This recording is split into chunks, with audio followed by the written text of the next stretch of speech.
कौन करेगा? पेंशन की बात कौन करेगा देश में? बताइए मुझे। देखिए, हमारे देश में लोकतंत्र कहने के लिए है, लेकिन यहाँ वही नेता बन सकता है।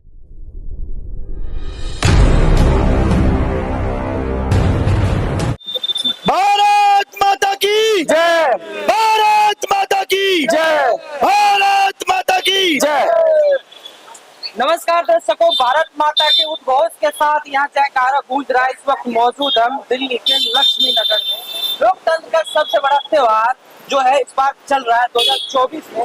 इस बार सत्ता किसकी आएगी? क्या तीसरी बार फिर से बीजेपी आएगी या फिर इस बार जनता बदलाव चाहती है? और सबसे बड़े हॉट सीट की ऐसा कहने जाने वाले दिल्ली में मौजूद है, जहां अरविंद केजरीवाल द्वारा टक्कर दिया जा रहा है मोदी सरकार को। वहीं कई निर्दलीय प्रत्याशी भी है जो इस मैदान में कूद पड़े। उनसे ही बात करने वाले मनोज स्वराज जी है, जो एक समाज सेवक भी है और समय समय पर आम जन की आवाज को उठाते रहते। उनसे बात करते। नमस्कार। सबसे पहले बोलूंगा कि दल तो दलदल है, सबसे अच्छा निर्दल है, क्योंकि हम किसी के दबाव में नहीं है, हम किसी के गुलाम नहीं है, हम टिकट खरीद के नहीं आए, हम पैसे दे के नहीं आए, हम आए अपनी दम पे और हम आए हैं जनता के लिए, हम आए हैं जनता के मुद्दे उठाने। और हम कह रहे हैं कि बुजुर्गों के सम्मान में मनोज सुराजी मैदान में, बुजुर्गों के सम्मान में मनोज सुराजी चुनाव में। मनोज सुराजी अपने मन से नहीं खड़ा हुआ है, देश के 78 लाख पेंशन भोगी ईपीएस 95 के लोगों ने मनोज सुराजी से कहा कि बेटा जा और चुनाव लड़ और हम तुझे सपोर्ट करेंगे। आज उनकी आवाज बना हुआ हूं मैं,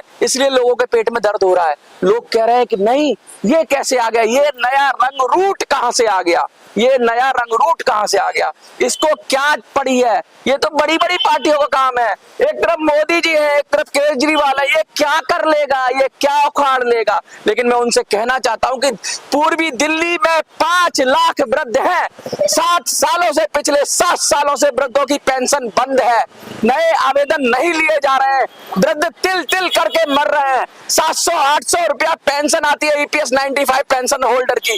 क्या करेंगे वो? कैसे चलाएंगे अपना जीवन? जिंदगी भर अपनी गाड़ी कमाई को काट काट के, अपना पेट काट काट के उन्होंने क्या दिया? ईपीएफओ में जमा किया और आज पेंशन के नाम पे झुंझुना मिलता है, झुंझुना।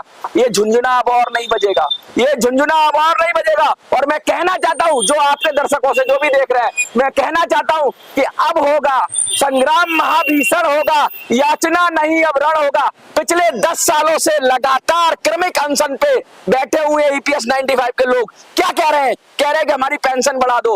मोदी जी से 2 बार मीटिंग हो गई, हेमा मालिनी जी से मीटिंग हो गई, प्रकाश जावड़ेकर ने संसद में बोल दिया, लेकिन हुआ क्या?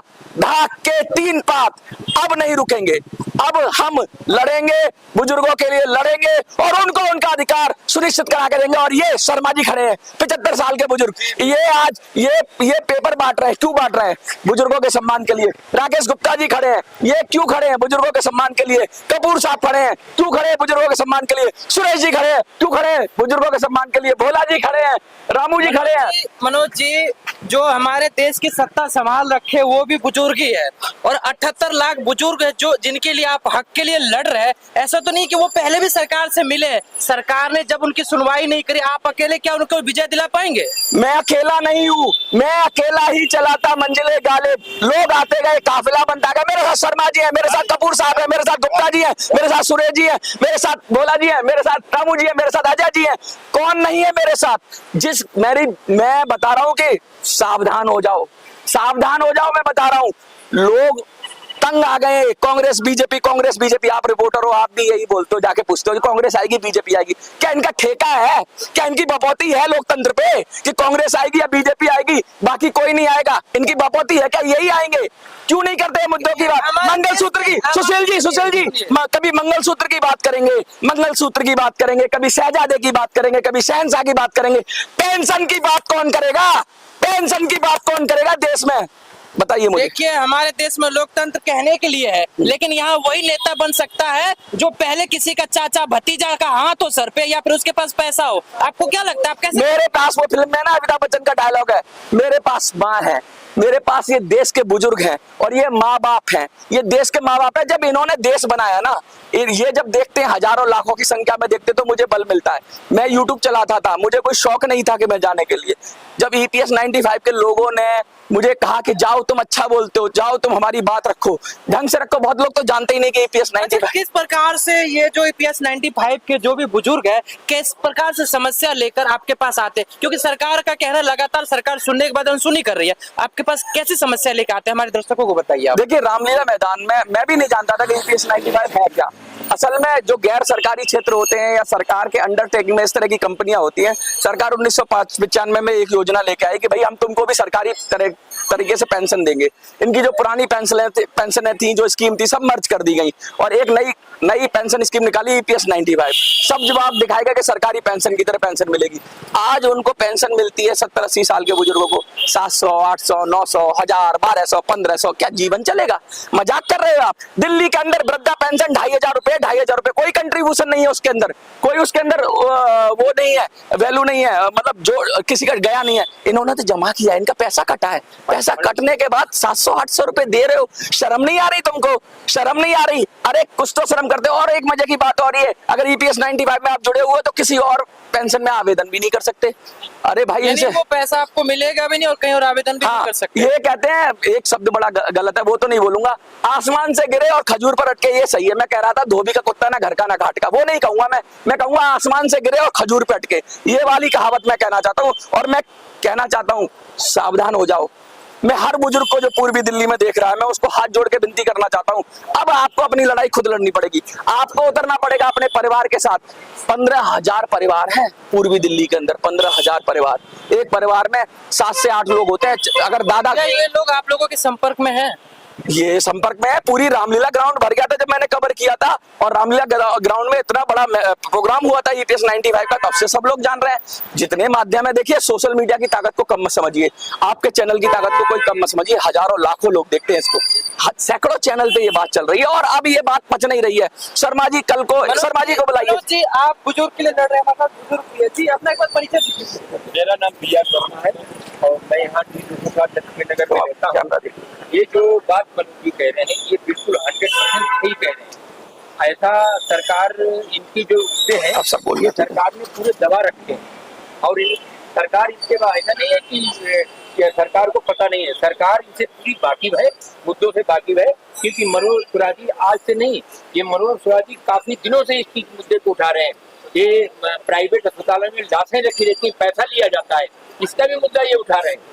ये जो बुजुर्गों की पेंशन अभी नहीं मिल रही, किसी पिछले महीने की नहीं आई, दिल्ली में नहीं आई, केजरीवाल अंदर बंद है, पेंशन लोगों की बंद है। 7 साल से पेंशन, वृद्धा पेंशन के दिल्ली में किसी की नहीं लग रही है।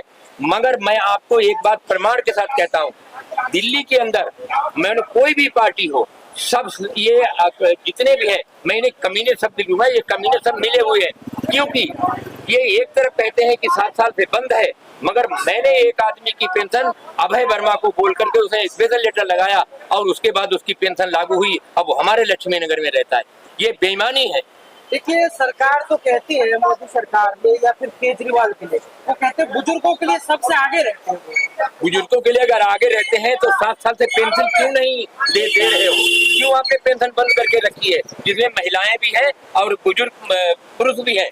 ये पेंशन आपने जो बंद कर रखी है, जिसका खास लेटर जाता है उसको आप दे देते हो। अगर बंद है तो सबके लिए वो, अब लेटर लगा दिया तो खुल गया। चलिए, अभी तक आपकी बात सरकार ने नहीं सुनी, लेकिन अभी मौका है सरकार को सुनवाने का। लोकतंत्र में आप क्या करने वाले?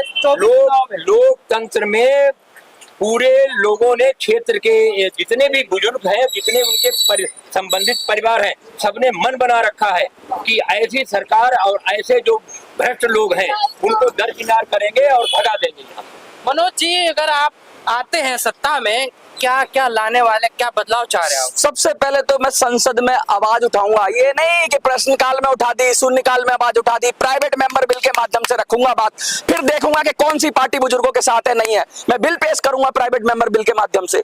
एक सांसद के पास क्या होता है? एक सांसद के पास हथियार होता है कानून बनाने का। सरकारें अपना कानून बनाती है सरकारी बिल लाकर। अगर मैं सांसद हूं तो मैं क्या कर सकता हूं? मैं प्राइवेट मेंबर बिल ला सकता हूं। सारी सरकारों को एक्सपोज हो जाएंगे जो बुजुर्गों की बात करते हैं। 1 करोड़ बुजुर्ग हैं, 78 लाख तो पेंशन भोगी। और मैं बता दूं 7 करोड़ लोग ईपीएफओ में सालाना कंट्रीब्यूट करते हैं, यानी कि 7 और 1 8 करोड़ के लगभग लोग हैं।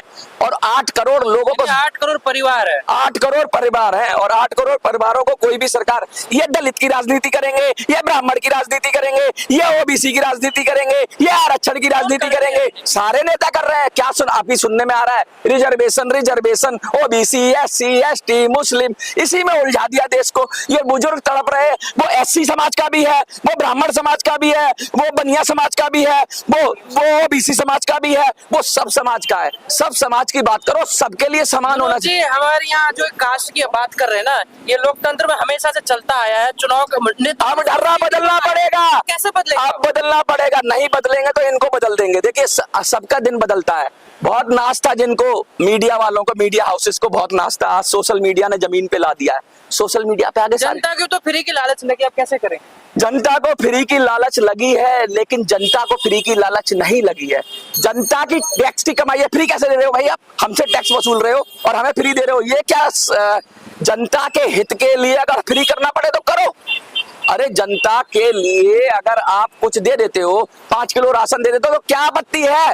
5 किलो राशन में उसने तुमने महल तो नहीं दे दिया, अपने लिए महल, अपने लिए टेलीफोन का बिल फ्री, अपने लिए कारें फ्री, अपने लिए पेट्रोल पंप फ्री, अपने लिए हवाई जहाज का यात्रा फ्री। उसको 5 किलो राशन मिल गया तो तुमको परेशानी हो रही है, उसको बिजली पानी फ्री मिल गया तो तुमको परेशानी हो रही है। आपको क्या लगता है 80 करोड़ जनता को 5 किलो राशन जो मिल रहा है, ये गरीबी का प्रतीक है या गरीबी से निकाल रहे हैं? नहीं, गरीबी का प्रतीक नहीं है। जो राशन मिल रहा है इस तरीके से, और क्या नाम है, एक तरफ सरकार कहते हैं कि गरीबी नहीं है, एक तरफ आप गरीबों को 5 किलो राशन दे रहे हो, इसका मतलब कहीं ना कहीं देश में गरीबी है। गरीबी तो है, गरीबी है देश में, मगर गरीबी के राशन क्यों देंगे? गरीबी में भी राशन दे रहे हैं। तो इस तरीके से आप मनोज जी के साथ देखिए, एक निर्दलीय खड़े हैं, ना इनके पास पैसा है ना कुछ है, लेकिन दिल में जज्बा है, आम लोगों को बदलाव चाहते हैं। तो ऐसे प्रत्याशियों के लिए क्या कहना चाहेंगे आप? ऐसे प्रत्याशियों को मेरा दिल से सलाम है, मेरा आशीर्वाद है कि जीतेगा। तो बुजुर्गों के लिए क्या, बुजुर्गों का आशीर्वाद देगा तो कहाँ से कहाँ पहुँचेगा।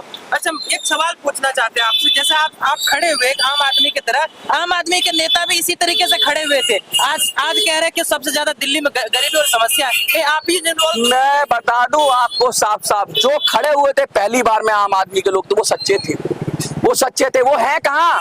ये तो आम आदमी पार्टी के शीर्ष नेतृत्व ने, तिहाड़ी ने, जो तिहाड़ी गया ना, भी उस तिहाड़ी ने क्या किया कि जो अच्छे अच्छे लोग थे उनको काट के फेंक दिया और सब कांग्रेस बीजेपी का कचड़ा भर लिया। तो ये वो आम आदमी पार्टी नहीं है, ये कचड़ा पार्टी है। कचड़ा पार्टी क्यों है कि अब आम आदमी पार्टी में वो कोई कार्यकर्ता नहीं मिलेगा आपको, अगर जाके ढूंढ लीजिए, जिसने सच में लड़ाई लड़ी थी आंदोलन की। जितने आंदोलनकारी, इसमें से भी बहुत सारे लोग खड़े हुए, ये खड़े हुए, ये आंदोलन में थे, वो शर्मा जी आंदोलन में थे, ये वही कार्यकर्ता, यही असली लोग हैं। वो जो अब आम आदमी पार्टी को रिप्रेजेंट कर रहे हैं वो कांग्रेस और बीजेपी का कचड़ा है, क्योंकि पैसे के लालच में टिकटें बेची गई, सीधे सीधे बहुत सारी वीडियोस आई, मैं क्या बोलूं इनको।